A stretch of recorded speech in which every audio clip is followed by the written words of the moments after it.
विशिष्ट ऊष्मा किसी पदार्थ की विशेषता होती है। यह लंबाई, क्षेत्रफल, आयतन, आकार, माप आदि जैसे आयामों पर निर्भर नहीं करती है। यह पदार्थ का अंतर्निहित गुण है।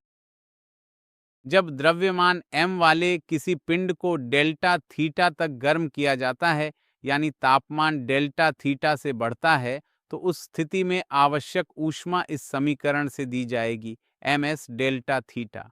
यहाँ s को विशिष्ट ऊष्मा स्पेसिफिक हीट के लिए चुना गया है। इसके लिए कभी-कभी अक्षर c भी उपयोग किया जाता है। तो यह विशिष्ट ऊष्मा Q को m डेल्टा थीटा से विभाजित करके दी जा सकती है। इसकी इकाई कैलोरी प्रति ग्राम सेल्सियस या SI में जूल प्रति किलोग्राम प्रति केल्विन होती है। इस समीकरण से यह स्पष्ट है कि यदि किसी पिंड की विशिष्ट ऊष्मा अधिक है, तो समान तापमान वृद्धि के लिए उसे अधिक ऊष्मा की आवश्यकता होगी। या आप यह भी कह सकते हैं कि जब समान मात्रा में ऊष्मा दी जाती है, तो अधिक विशिष्ट ऊष्मा वाला पिंड तापमान में बहुत कम परिवर्तन दिखाएगा और इसका उल्टा कम विशिष्ट ऊष्मा वाले पिंड के साथ होता है। यदि पिंड की विशिष्ट ऊष्मा कम है, तो थोड़ी सी ऊष्मा के स्थानांतरण से भी तापमान में महत्वपूर्ण परिवर्तन आ जाएगा।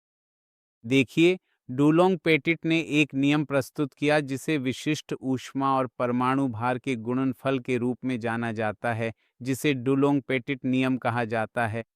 यह गुणनफल हमेशा स्थिर रहता है।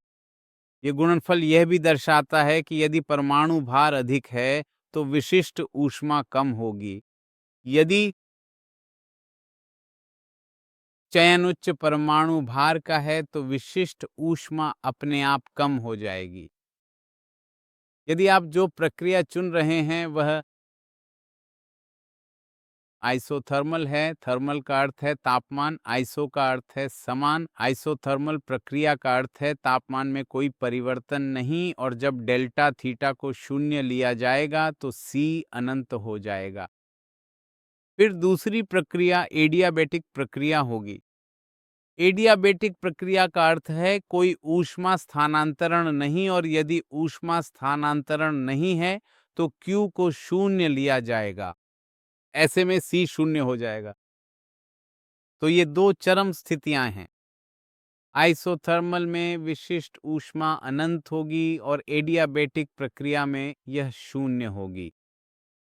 फिर एक और शब्द परिभाषित किया गया है जिसे मोलर विशिष्ट ऊष्मा कहते हैं। मोलर विशिष्ट ऊष्मा भी इसी संबंध से दी जाएगी।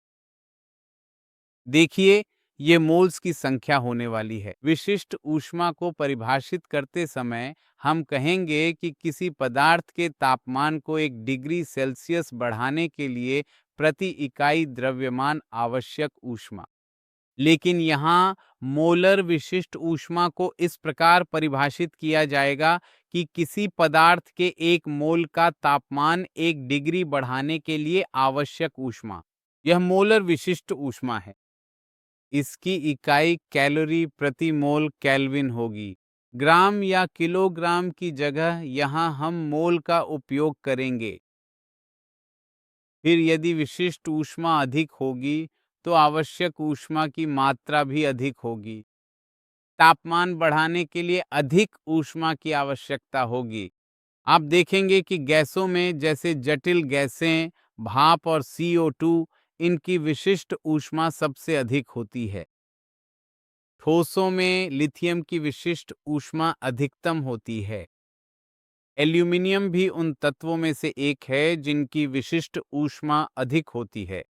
इसीलिए मान लीजिए आप रख रहे हैं ऐसी स्थिति में कि आपके पास कई चम्मच हैं और आप गरम चाय को हिलाना चाहते हैं जो अभी सीधे पीने लायक नहीं है। आप चाय को चम्मच से हिलाना चाहते हैं तो आपको एक चम्मच उठानी होगी। आपके पास विकल्प है।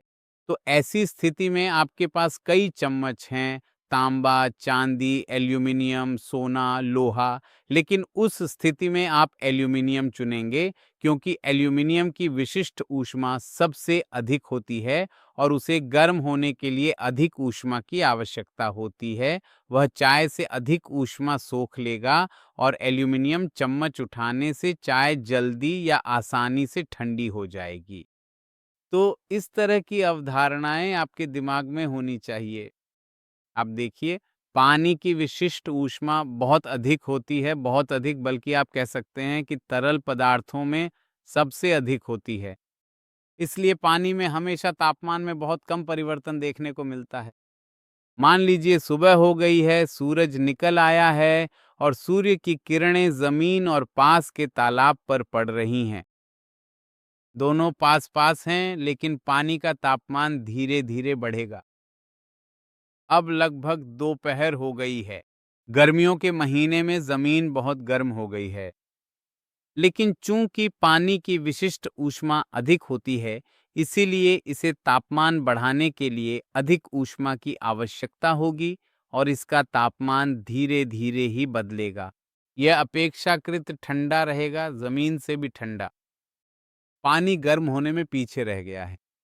इसी तरह रात के समय में भी पानी ठंडा होने में पीछे रह जाएगा और इस तरह से हमारे पास पानी एक प्राकृतिक कूलर के रूप में होता है, जो आम जनता के लिए फायदेमंद है।